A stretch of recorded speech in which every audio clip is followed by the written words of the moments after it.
4 विद्यालयों को मैंने अपग्रेड करने की, बनासो समेत 4 विद्यालय जो हैं मैंने अपग्रेड करने के लिए कोशिश किया है। इंशाअल्लाह हमको लगता है कि ये काम हो जाना चाहिए और जल्द होगा, बहुत जल्द होगा। लगभग 3500 से 4000 बच्चे पास होकर दर बदर ठोकरे खा रहे थे। तो जो लोग सक्षम हैं अपने बच्चों को बाहर भेज देते हैं, जो सक्षम नहीं हैं वो तो गरीब आदमी कहाँ से पढ़ा पाएगा। बहुत सोच समझ के इस मुद्दा को बहुत मजबूती के साथ उठाया और डीसी साहब को मैंने दिया और डीसी साहब आश्वासन भी दिए कि तैयब जी आपका मुद्दा एकदम बहुत बढ़िया है और जब जब मैं उपायुक्त महोदय के पास जाऊंगा तब तक मैं उनको याद कराते रहूँगा जब तक मैं, ये मेरा अपना फितरत में शामिल है। मैं थोड़ा जिद्दी किस्म का आदमी हूँ।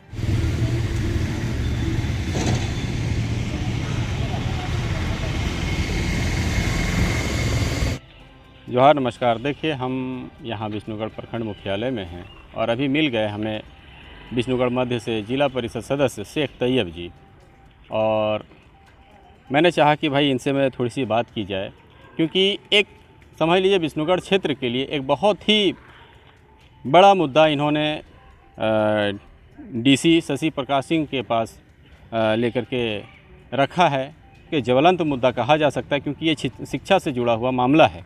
क्योंकि आपको मैं बता दूं कि इस बार 24-25 का जो रिज़ल्ट आया है, मैट्रिक में पास होने वाले बच्चों की संख्या प्रखंड में तकरीबन 3,500 से 4,000 के आसपास है। और इसके लिए जो पास हुए बच्चे हैं, जो मैट्रिक का परीक्षा पास किए हैं, इंटर में नामांकन के लिए दर बदर भटकने को मजबूर हैं। कारण ये है कि यहाँ पर बहुत ही कम +2 स्कूल है और बच्चे बाकी बात जाएंगे कहाँ। तो यही सब बातों को संज्ञान कोई नहीं लिया, क्योंकि ये तो बड़ा पुराना समस्या एक तरह से मान लें कि, लेकिन शेख तैयब ने वो दिलेरी दिखाई और उस मुद्दे को लेकर के गए। और इनका मानना है कि हम +2 की स्थापना और भी यहाँ पर 3-4 करवाएंगे, चाहे जैसे भी। तो हम बात करेंगे शेख तैयब जी से। तैयब भाई, सबसे पहले बहुत बहुत स्वागत है आपका। आपको भी और आपको चैनल को भी बहुत बहुत धन्यवाद। कैसे आपके माइंड में आया तैयब भाई कि इतना बड़ा मुद्दा जो था और जो लोग आज तक के ध्यान नहीं दे रहे? देखिए, जो भी नेता लीडर हैं, चाहे वो विधायक हों, MP हो, MLA हों, जिला परिषद हों, तो सबको चाहिए कम से कम शिक्षा के प्रति लोगों को जागरूक करें। और ये हम बहुत दिन से दिमाग में मेरा चल रहा था। आपने देखा कि लगभग 3500 से 4000 बच्चे पास होकर दर बदर ठोकरे खा रहे थे। तो जो लोग सक्षम हैं अपने बच्चों को बाहर भेज देते हैं, जो सक्षम नहीं हैं वो तो गरीब आदमी कहाँ से पढ़ा पाएगा। इसलिए हम लोग छूट जाती है। हाँ, इसलिए मैंने बहुत सोच समझ के इस मुद्दा को बहुत मजबूती के साथ उठाया और डीसी साहब को मैंने दिया और डीसी साहब आश्वासन भी दिए कि तैयब जी आपका मुद्दा एकदम बहुत बढ़िया है। और मैंने कह दिया कि भाई यहाँ मात्र 3 स्कूल जो है अपग्रेड, हाँ +2 है, उसके बाद तो कोई है नहीं। क्षमता टोटल सबको मिला था 700 के आसपास। 700 कहाँ, और यहाँ बच्चे जो 3,500-4,500 हज़ार बच्चे हैं। तो आप समझ जाइए कि मतलब कितना मैंने परेशानी झेलना पड़ता होगा अभिभावक लोगों को। इसलिए मैंने लगा हमको कि इस बात को डीसी साहब तक ले जाना चाहिए। और जब डीसी साहब से हमारी बात हुई, बहुत प्रभावित हुआ हमारे बातों से। बोल तैयब जी आपका मांग वाजिब है और इसके लिए हम हर संभव प्रयास करेंगे। 4 आपने और अतिरिक्त +2 बनाने का आपने ये क्या किया कि बात किया कि हाँ, आपने डीसी से असल में अतिरिक्त 4 और हाँ। जो विद्यालय जो मैंने लिख के दिया है वो तो आप लोग देख ही रहे होंगे। 4 विद्यालयों को मैंने अपग्रेड करने की, बनासो समेत 4 विद्यालय जो हैं मैंने अपग्रेड करने के लिए कोशिश किया है। इंशाअल्लाह हमको लगता है कि ये काम हो जाना चाहिए और जल्द होगा, बहुत जल्द होगा। फिर मिलते रहिए। फिर मिलते रहेंगे क्या, मैंने हम बहुत, आप तो जानते ही हैं मेरे पड़ जाते हैं। आपने देखा था कि जब मैं सबसे पहले, आपको मैं जानकारी के लिए बता दूं, जब मैं जिला परिषद जब चुनाव में आए थे तो बनासो का लोगों का कहना था कि जो नहर है, नहर के चलते जो अंडरग्राउंड नहर गई है उससे पानी लोगों को नहीं मिलता है। मैंने बहुत नीचे लेयर उसका नीचे चल गया था। आपको मैं बताता हूँ, सबसे पहला सवाल मेरा पानी का था और मैंने अड़ गया और हम सबको मैंने भेज भी दिए थे। 7 गांव को, नवादा समेत, बनासो समेत 7 गांव को आप पानी मिलने जा रहा है। मैंने कहा कि जब तक इन गांवों को पानी नहीं मिलेगा मैं हजारीबाग को पानी नहीं जाने दूंगा।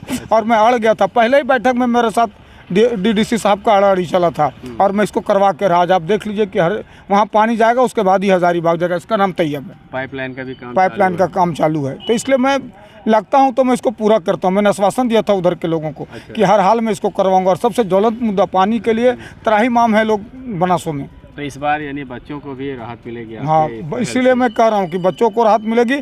और जब जब मैं उपायुक्त महोदय के पास जाऊँगा तब तक मैं उनको याद कराते रहूँगा जब तक मैं, ये मेरा अपना फितरत में शामिल है। मैं थोड़ा जिद्दी किस्म का आदमी हूँ। आपने तो बीच बीच में आप बहुत अच्छा मुद्दा यहाँ पर उठाते रहते हैं, लेकिन एक ये भी देखा जाता है प्रखंड में कि स्वास्थ्य से भी जुड़े मामले अब क्या शेख तैयब उठाएंगे? मुझे कुछ संज्ञान में चीज़ें आ रही है कि स्वास्थ्य का स्थिति बहुत लचर है। कुछ चुनिंदे लोग जो हैं पूरा हावी हैं हॉस्पिटल में। एक कुछ नाम आ रहा था, कुछ आदमी हमको कंप्लेन कर रहे थे। मैं जिस दिन दिमाग में इसको बैठा लिया उस दिन तो फिर यही होगा जो मेरे देखते हैं। आपने देखा था, आपके ही चैनल से उठाया गया था 385 कुआं का मामला। आपने देखा कम से कम गरीब को निःशुल्क 250 कुआं फ्री में बना, जबकि 15 से 25 हज़ार रुपये यहाँ ले रहे थे। उसके बाद भी हम अपने लोगों के चलते दब गए। मैं तो यहाँ सिक्योरिटी तक चला गया था। मेरा विधायक जो है विनोद सिंह और हम तमाम दोनों मिलकर हम लोग सिक्योरिटी को लिख के दिए हुए थे। अपने लोगों से प्रेशर इतना मेरे ऊपर बढ़ गया मुखिया के द्वारा, और जो लोग कामकाज करते हैं कि यहाँ तो कामकाज कोई है नहीं, हम लोग का जो भी है नरेगा ही है, और अगर इस पर आप इस तरह से कर दिए हैं तो हम लोग का कामकाज नहीं हो रहा है। आपने देखा लास्ट में पंचायत समिति की मीटिंग थी और हम थे। मैंने यहाँ के जो मिस्टर वर्मा है और बीडीओ साहब दोनों को मैंने सॉरी कहलवाया, खड़ा होकर सॉरी करो, ताकि मैं भी अपना इज्जत बचाया। हम तो आर पार की लड़ाई लड़ने के मूड में थे, लेकिन अपना लोगों ने हमको उस मुद्दे पर दबा दिया। तो कम से कम इतना हुआ कि 250 कुआं जो है निःशुल्क लोगों को बना, गरीब को बना, कोई पैसा पानी किसी का हिम्मत नहीं हुआ नहीं लेने का। चलिए, तो अगला मिशन आपका ना स्वास्थ्य विभाग पर भी लगता है और स्वास्थ्य ही कि समय की मांग। हाँ, स्वास्थ्य का सेहत हमको ठीक करना है। स्वास्थ्य विभाग का अगर सेहत नहीं होता है तो इतना सेहत जो अधिकारी हैं, जो डॉक्टर हैं, उनका गड़बड़ा देंगे, उन्हीं को जाना होगा RMCH। चलिए, तो बहुत बहुत शुक्रिया हमसे बात करने के लिए। तो ये शेख तैयब जी थे, जिला परिषद सदस्य मध्य से, और इनका ये कहना है कि भाई जहाँ मुझे ज़रूरत पड़ेगी मैं वहाँ पर जाऊँगा और उसके लिए मैं लड़ाई लड़ूँगा। धन्यवाद।